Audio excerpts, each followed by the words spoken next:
The Distance Between Us, Part 1, Chapter 5. In September, I turned 5, and Mago turned 9 soon after. One Saturday morning, my grandmother reluctantly handed Tia Emperatriz the money my parents had sent for a birthday cake. This was the third birthday I celebrated without Papi, the first without Mommy. The cake was beautiful. It was white and had pink sugar flowers all over. My aunt took pictures of us cutting the cake to send to our parents. We rarely had our pictures taken. The thought of the photos making their way to El Otro Lado, to Papi and Mommy, was very exciting.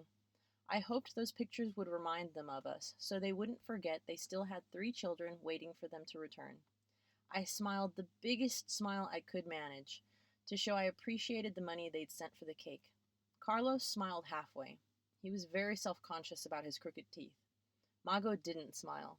She said that if she looked sad, then maybe our parents would see how much she truly missed them, and they'd come back. From that point on, she looked sad in almost every picture we took. Her tactic didn't work. The pictures were sent, the months went by, and still our parents did not return.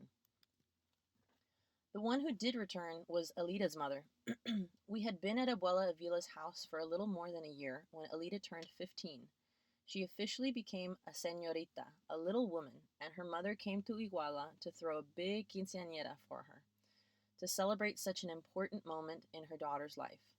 A quinceanera was every girl's dream, a party where you got to wear a beautiful princess dress and dance a waltz while everyone watched you twirl across the floor, and they clapped for you becoming a young woman. My aunt arrived loaded with so many suitcases that she hired 2 taxis to take her from the bus station to Abuela Avila's house. While everyone greeted her and made a big fuss about her visit, we hid in a corner of the living room, eyeing the suitcases, wondering if our parents had sent us anything. Elita's little brother Javier was 6 years old. He held on to Tia Maria Felix, and when Elita tried to hug my aunt, Javier pushed Elita away. No, she's my mommy. Abuela Avila scolded him. She's Elita's mother too. But he wouldn't let go of his mom. Then my aunt looked at us and gave us the worst news of all. Your mother just had a little girl, she said. Elizabeth, I think is what your mom named her. With a heavy heart, we went to our grandfather's room and lay on our bed. A baby girl, Mago said, breaking the silence. Yes, a girl, just like me and her. What did Carlos have to worry about? He was still the only boy. But us? What chance did we have now of our parents loving us if they had a new little girl? A baby born in the United States. And it suddenly hit me. I was no longer the youngest. Some other girl I did not know had replaced me. The next day, all my cousins showed up to see what Tia Maria Felix had brought for them from El Otro Lado. We watched as she gave our cousins presents. A shirt, a pair of shoes, a toy. We waited our turn, and when the suitcases were empty, Tia Maria Felix turned to us with a sad look on her face and said, Your parents sent you something, but unfortunately I lost that suitcase at the airport. That's a lie, Mago said. Those toys that you gave away were for us. I know it. I just know it. You insolent child, Abuela Avila said. I'm going to teach you to respect your elders. By the time she'd unbuckled the strap of her sandal, the 3 of us had already bolted out the door and headed to the backyard to climb up the trees. She could have given us something from the stuff she brought. It's not our fault she lost the suitcase, Carlos said. Don't be an idiot, Mago said, punching him on the arm. She jumped off the branch, climbed over the fence, and disappeared down the dirt road leading to the house where we used to live. On the day of the party, everyone fussed over Elita. A hairstylist did her hair up in tiny braids held together by pink and white bows. Her mother, our grandmother, and Tia Emperatriz helped her put on the crinoline, the girdle, and the beautiful pink dress made with yards and yards of satin and tulle. I hated seeing Tia Emperatriz fussing over Elita so much. Usually, she didn't pay much attention to her, but she was always nice to us. While everyone went to church for the ceremony, we spent the morning plucking chickens. By the time we'd finished, the whole patio was covered in feathers, some floating in the air like white flower petals. Afterward, even though we took a bath and scrubbed ourselves with apple-scented shampoo, we still smelled like wet chicken feathers. And once in a while throughout the evening, we pulled out feathers buried in our hair. I pretended I was turning into a dove.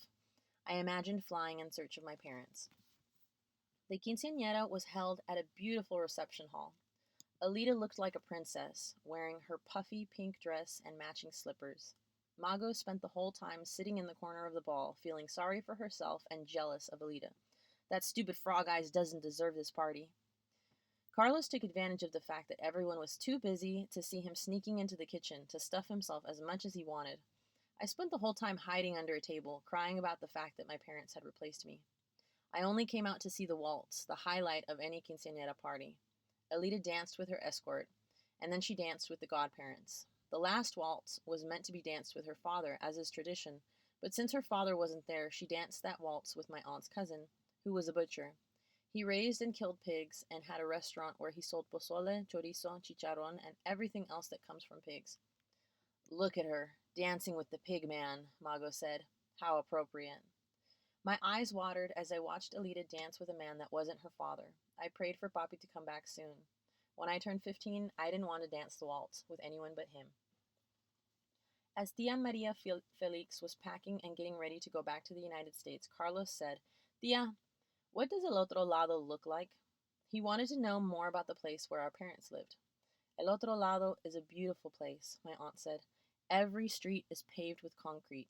You don't see any dirt roads there. There's no trash in the streets like here. There are trucks that pick up the trash every week. And you know what the best thing is? The trees there are special. They grow money. They have dollar bills for leaves. She took some green bills out of her purse and showed us. These are dollars, she said. We'd never seen dollars, but they were as green as the leaves on the trees we liked to climb. Now picture a tree covered in dollar bills. She left in the afternoon with little Javier, promising Elita that one day soon she would send for her. For now, Elita had to stay behind and watch a taxicab take her mother away. Abuela Avila put her arm around Elita and held her while she cried. It was so strange to see my cousin's face bathed in tears. Her mocking gaze was gone. The Elita who made fun of us, who laughed at us, who called us little orphans, had been replaced by a weeping, lonely, heartbroken girl. Mago grabbed our hands and took us to the backyard to give Elita privacy. I love you both, she said, and pulled us close to her. I realized then how lucky Mago, Carlos, and I were. We at least had each other.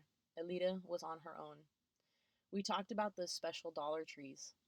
Even though we knew that what my aunts had said couldn't be true, we fantasized about those trees anyway.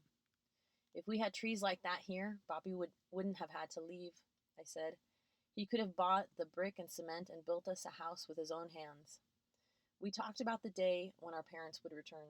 Carlos's fantasy was that they would fly to us in their own private helicopter. I can just picture it, he said. It would land here in the middle of the yard. We giggled at the image of Papi emerging from the helicopter, his hair blowing in the wind, his face framed by aviator sunglasses, and Mommy standing next to him, looking just as glamorous. We pictured the whole neighborhood rushing over to see them come home, and we would be so proud.